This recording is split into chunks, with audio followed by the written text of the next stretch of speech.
Olá, eu sou o pastor Edson Ronaldo Tressman, falo da paróquia Concórdia de Querência do Norte e quero trazer uma mensagem para você, ouvinte da Rádio CPT. Aliás, por falar em Rádio CPT, tem algo que é preciso destacar. Eu não vou dizer que é a única, mas talvez seja uma das únicas ou uma das poucas que se dedicou a estudar capítulo por capítulo de todo o Novo Testamento e está se preocupando em estudar, porque ainda não terminamos, né? Hoje estamos em Hebreus capítulo 9. Mas é uma rádio que quer levar Cristo para todos. Qual o Cristo? O Cristo do qual a Bíblia fala. E justamente por falar desse Cristo que a Bíblia fala, nós temos diante de nós esse capítulo 9 do texto de Hebreus. Uma carta, é isso mesmo, Hebreus é uma carta escrita como se fosse um sermão. E é um sermão que tem muito a nos ensinar. De maneira muito especial, tem muito a nos ensinar a respeito de Jesus Cristo, ou do Cristo para todos. Se nós formos olhar a carta aos Hebreus, nós vamos ver as palavras do penúltimo versículo desta carta, que é Hebreus capítulo 13. Vamos lá, Hebreus capítulo 13, olha o versículo 24. Saudai todos os vossos guias, bem como todos os santos, os da Itália vos saúdam. Interessante, então, por essas palavras nós poderíamos dizer que esta carta aqui, ou sugere pelo menos que os que receberam esta carta, eles faziam parte da igreja em Roma. E o propósito desta carta, Carta aos Hebreus, é justamente mostrar pela interpretação do Antigo Testamento, olha só, é uma carta, isso é tão fantástico na Bíblia, né? A Bíblia ela só tem um autor, e o autor é o Espírito Santo. O Espírito Santo utilizou-se de homens, pessoas comuns, para escrever cada uma dessas linhas, cada um desses livros. E mesmo sendo um autor, o próprio autor ele se apropria de textos que ele já havia escrito. Então, quer dizer, a carta aos Hebreus é uma interpretação do Antigo Testamento. É uma interpretação das promessas que o Espírito Santo já havia registrado de maneira bem especial. O capítulo 9, ele é uma interpretação do texto de Levítico capítulo 16. E o propósito então da carta aos Hebreus é justamente mostrar pela interpretação do Antigo Testamento que Jesus Cristo era o Messias prometido. Jesus Cristo também é o Criador do universo. E Jesus Cristo é maior que os anjos. Jesus Cristo, com o seu ofício sacerdotal, ele é superior e ele é muito maior do que todos os ritos da antiga aliança. Antiga aliança que já foram descritos lá no livro de Levítico. E Jesus é muito maior do que todos esses ritos. Muito maior do que esses ritos. Hebreus é uma exposição bíblica ancorada nas páginas do Antigo Testamento. Aqui em Hebreus, há 30 citações diretas do Antigo Testamento e há 70 alusões a textos do Antigo Testamento. E todas essas citações, as 30 que são diretas e as 70 que são, podemos dizer, indiretas, elas mostram Cristo, mostram Jesus Cristo como o sacerdote eterno, como o homem perfeito, que fez o sacrifício perfeito e que foi e é capaz de realizar a nova aliança do ser humano com Deus, ou de Deus com o ser humano. Isso por meio do sacrifício voluntário, e isso também de uma vez por todas. Querido amigo, querida amiga, as exortações elas estão fundamentadas na Bíblia. É a Bíblia falando dela mesma. É a promessa cumprida falando a respeito de uma promessa que havia sido feita. Sabe, é tão redundante, né? Mas também ao mesmo tempo é tão interessante observar que o Deus que tudo fala é o Deus que não muda, é o Deus que não varia de posição. A mensagem da carta aos Hebreus é uma mensagem única. Jesus Cristo é melhor ou maior?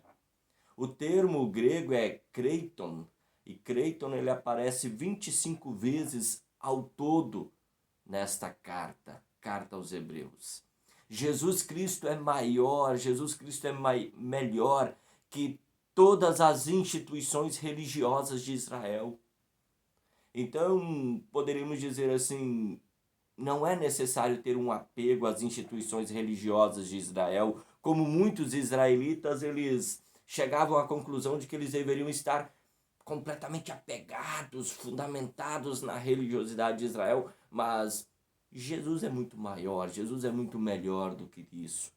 Com isso, o autor ele quer enfatizar que eles não deveriam simplesmente, aqueles cristãos que estavam recebendo esta carta, eles não deveriam somente ostentar o fato de que eles eram judeus, que eles faziam parte da nação exclusiva de Deus, mas a grande exultação deles era que eles eram cristãos. Mas vamos lá, capítulo 9 de Hebreus. Ele é um capítulo extraordinário. Pessoal, eu ressaltei que a Rádio CPT, ela está estudando capítulo por capítulo. Desde Mateus, capítulo 1, nós vamos até Apocalipse, capítulo 22. Capítulo por capítulo dos 27 livros do Novo Testamento. Extraordinário. E entre esses capítulos que nós estamos estudando, o capítulo 9 de Hebreus, ele é essencial. Ele é extraordinário. É o capítulo que traz a lembrança dos seus leitores, o grande dia determinado por Deus no Antigo Testamento. E o grande dia determinado por Deus no Antigo Testamento é Levítico 16, é a sexta-feira santa do Antigo Testamento. É o dia do Yom Kippur, é o dia em que o sangue é aspergido sobre as pessoas, o sacrifício. Isso constituía, então, representava o perdão para os seus pecados. E agora nós temos Hebreus, capítulo 9, versículo 13 e 14. Eu vou ler do 11. Quando, porém, veio Cristo como sumo sacerdote dos bens já realizados mediante o maior e mais perfeito tabernáculo, não foi feito por mãos, quer dizer, não desta criação, não por meio de sangue de bodes e de bezerros, mas pelo seu próprio sangue, entrou no Santo dos Santos uma vez por todas, tendo obtido eterna redenção. Portanto, se o sangue de bodes e de touros e a cinza de uma novilha, aspergidos sobre os contaminados, os santificam, quanto à purificação da carne, muito mais o sangue de Cristo, que pelo Espírito eterno a si mesmo se ofereceu sem mácula a Deus, purificará a nossa consciência de obras mortas para servirmos ao Deus vivo. Querido amigo, querida amiga, o grande dia. O grande dia no Antigo Testamento era o dia em que as pessoas iam e o sumo sacerdote entrava no Santo dos Santos e então aspergia sangue sobre as pessoas e as pessoas recebiam perdão. E o perdão dos pecados agora nos é oferecido não mais pelo sangue de animais que prefiguravam Cristo. Nós vemos isso em Levítico 16. O perdão está no sangue de Jesus. O perdão está no sangue de Jesus. Sangue é vida. Muitas pessoas, assim como eu, já precisou de transfusão de sangue. Como é maravilhoso para a família, né, ter alguém lá hospitalizado, mas como é maravilhoso para a família saber, olha, chegou o doador.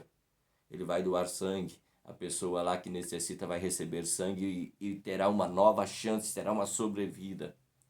Foi maravilhoso ter alguém disponível naquele dia. Uma pessoa que se dispôs a doar sangue para mim.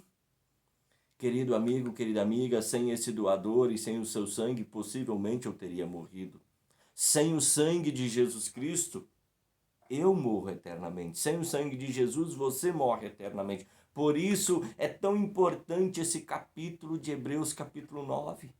Porque ele indica para mim que há uma outra realidade após a morte. Sim, tem uma outra realidade após a morte. Após o aqui, o agora que que eu muitas vezes acabo derramando tanto sangue para poder sobreviver, né, em termos assim, né, o sangue é apenas uma metáfora que eu uso aqui, quer dizer, nós acabamos usando todas as nossas energias para sobreviver no aqui e no agora, e muitas vezes nem estamos nos dando conta que há uma outra realidade após a morte. E não é a reencarnação, não. Não é a reencarnação. O coração do Evangelho é justamente o sangue de Jesus Cristo. O que salva, querido amigo, o que salva, querida amiga, o que salva é a fé na obra redentora de Jesus Cristo. Sim, a fé na obra redentora de Jesus Cristo é o que salva o ser humano. O dia em que o sangue de Jesus foi derramado lá do alto da cruz é o grande dia da história da humanidade. O grande dia da história da humanidade é naquele dia em que do alto da cruz Jesus então gritou: Tetelestai, está consumado, o meu sangue foi derramado e com este sangue você recebe o perdão para os seus pecados. E claro que junto a esse dia também nós podemos dizer que é o dia da ressurreição, porque Jesus venceu a morte. Interessante, Jesus venceu a morte. Querido amigo, querida amiga, nenhum ser humano, nenhum de nós pode fazer nada para que os seus pecados sejam perdoados. Não adianta eu ficar por aí esbravejando, dizendo: eu estou pagando pelos meus pecados, isso está acontecendo por punição dos meus pecados. Não adianta eu ficar me lamentando. Cristo Jesus tudo fez. Tudo fez para pagar os nossos pecados, não por meio de sangue de bodes e de bezerros, mas pelo seu próprio sangue. Entrou no Santo dos Santos uma vez por todas. É o que diz o autor da carta aos Hebreus. Querido amigo, querida amiga, a morte de Jesus, o seu sangue derramado no alto da cruz, ele tira os meus pecados. Ele tira os teus pecados. Jesus não morreu pelos seus próprios pecados, não, pois ele era sem pecado. Ele doou o seu sangue, foi isso mesmo, Jesus doou o seu sangue para que eu não morresse eternamente. A morte de Cristo é uma oferta. Olha o que diz o versículo 28. Versículo 28 diz assim: o sangue de Jesus é uma oferta para tirar os pecados de muitos. Jesus morreu para você não morrer eternamente. Querido amigo, querida amiga, diante de um caixão, é comum as pessoas muitas vezes acabarem fazendo a seguinte observação. Não sei se você já ouviu essa observação. De repente está ocorrendo um velório e a pessoa lá diante do caixão, diante do falecido, da falecida, diz: por que você? Deveria ser eu. Eu sei que por mais que essas palavras estejam expressando a dor daquela pessoa naquele momento, por causa da grande perda que aquela pessoa está tendo, mas é uma frase que também nos faz muitas vezes compreender a pessoa dizendo assim: por que você? Você é uma pessoa tão boazinha. Eu não sou tão bonzinho quanto você. Eu deveria morrer, você não. As pessoas elas acabam muitas vezes, entre aspas, compreendendo que a morte de referida pessoa é como se fosse uma punição pelo pecado daquela pessoa. É como se a morte fosse um castigo porque aquela pessoa que morreu, ela cometeu algo grave. No entanto, querido amigo, querida amiga, a morte não é uma punição do pecado daquela pessoa. A morte é uma punição do pecado que todos têm. Ninguém de nós é santo. Ninguém é santo. A morte, ela só existe porque a realidade do pecado também é real, também é verdadeira. Não é algo por causa do pecado pessoal, mas é devido ao vírus que todo ser humano possui, pecado. A minha morte, ela não será uma punição divina contra mim, contra o meu pecado. Mas a morte é uma realidade porque Todos nós somos pecadores. Querido amigo, querida amiga, o apóstolo Paulo, ele repetindo o profeta Isaías, ele também diz uma coisa, para você que muitas vezes vê a morte como sendo algo terrível, no sentido de que Deus está punindo aquela pessoa. Olha só o que o apóstolo Paulo, repetindo o profeta Isaías, escreveu a respeito da morte. Em Jesus Cristo, vencedor da morte, a morte está destruída. A vitória é completa. Ó morte, onde está o teu poder de ferir? No sangue de Jesus, a morte está vencida. E por mais que a morte ela esteja vencida, não quer dizer que nesse mundo nós não iremos morrer. Mas mesmo se morrermos, a morte já está vencida. E após fechar os nossos olhos para o aqui e para o agora, ao fechar os nossos olhos para este mundo, todos nós iremos comparecer diante de Cristo Jesus no seu tribunal. Daí sim, aí são os meus pecados, mas já perdoados no sangue de Cristo Jesus. Então eu não preciso nem sequer temer também esse comparecimento diante do tribunal de Cristo. Assim como nós não pagamos pelos nossos pecados aqui e agora, ninguém poderá pagar pelos nossos pecados após a nossa morte. Não tem como pagar pelo pecado de outra pessoa que já morreu. Esqueçam as velas. Esqueçam as orações por quem morreu. Nada mais podemos fazer por aquela pessoa. Por isso as palavras do versículo 27. E assim como aos homens está ordenado morrer em uma só vez, vindo depois disso o juízo. Essas palavras mostram que além do aqui e agora, há outras realidades, e são duas. A primeira é a vida eterna, a segunda, a morte eterna. Todo aquele que nele, Jesus, crer, tem a vida eterna, enfatizado pelo apóstolo João, capítulo 3, versículo 16. E Deus não quer que ninguém se perca, por isso ele continua comunicando a sua palavra. Por isso ele continua falando a respeito do sangue de Jesus, para que no sangue de Jesus todas as pessoas recebam aquilo que Deus está sempre disposto a oferecer e a dar, perdão para os pecados. Que Deus nos abençoe, que Deus nos ajude. A morte está vencida, assim como Cristo ressuscitou, nós também ressuscitaremos. Não pagamos pelos nossos pecados, Cristo já o pagou no seu sangue redentor e salvador. Muito obrigado, Deus abençoe, e vamos aproveitar cada dia a Rádio CPT, uma rádio que é uma boa companhia para você.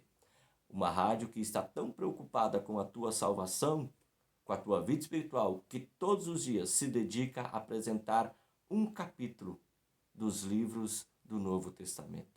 Forte abraço, até uma próxima oportunidade, se o Papai do Céu assim nos permitir. Tchau, tchau!